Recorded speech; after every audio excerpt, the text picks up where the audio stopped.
बुधवार को विदेश मंत्री एस जयशंकर की वेस्ट एशियन कंट्रीज की यात्रा के दौरान कुवैती अमीर शेख नवाद अल अहमद अल सबा के लिए प्रधानमंत्री नरेंद्र मोदी की ओर से एक संदेश ले जाने की उम्मीद है। वहीं ये द्विपक्षीय संबंधों को बढ़ावा देने के तरीके हो सकते हैं। आइए जानते हैं इस खबर को विस्तार से। शेख सबा अल अहमद अल सबा की मृत्यु के बाद पिछले सितंबर में शेख नवाफ के तेल समृद्ध राष्ट्र के नए शासक बनने के बाद से यह भारतीय पक्ष से कुवैत की पहली यात्रा होगी। कुवैत के विदेश मंत्री अहमद नासिर अल मोहम्मद अल सबा ने मार्च में भारत का दौरा किया था।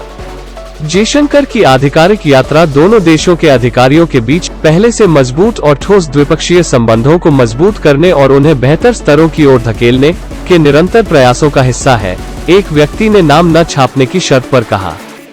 विदेश मंत्री के द्विपक्षीय संबंधों और उन्हें बढ़ाने के तरीकों के बारे में भारतीय प्रधानमंत्री से एक पत्र ले जाने की उम्मीद है, व्यक्ति ने कहा।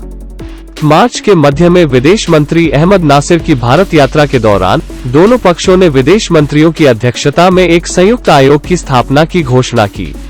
व्यापार, निवेश, आर्थिक मामलों, पेट्रोरसायन, रक्षा और संस्कृति जैसे क्षेत्रों में सहयोग बढ़ाने के लिए संयुक्त आयोग के तहत कई संयुक्त कार्य समूहों की स्थापना की जाएगी।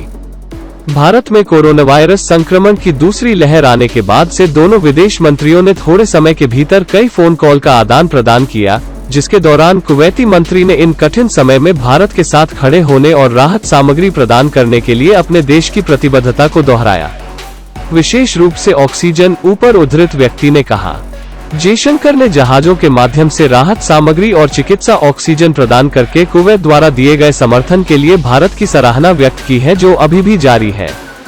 एक हवाई और समुद्री पुल व्यवस्था के तहत भारतीय नौसेना के जहाज कुवैत के बंदरगाहों से भारतीय बंदरगाहों तक बड़े ऑक्सीजन टैंक ले जा रहे हैं और भारतीय वायुसेना के विमान फिर खाली टैंकों को फिर से भरने के लिए कुवैत ले जाते हैं।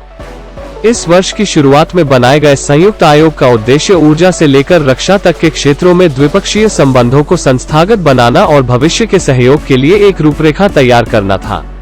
यह विदेशी कार्यालय, परामर्श और संयुक्त कार्य समूहों जैसे सभी द्विपक्षीय संस्थागत जुड़ावों के लिए एक छत्र के रूप में कार्य करेगा।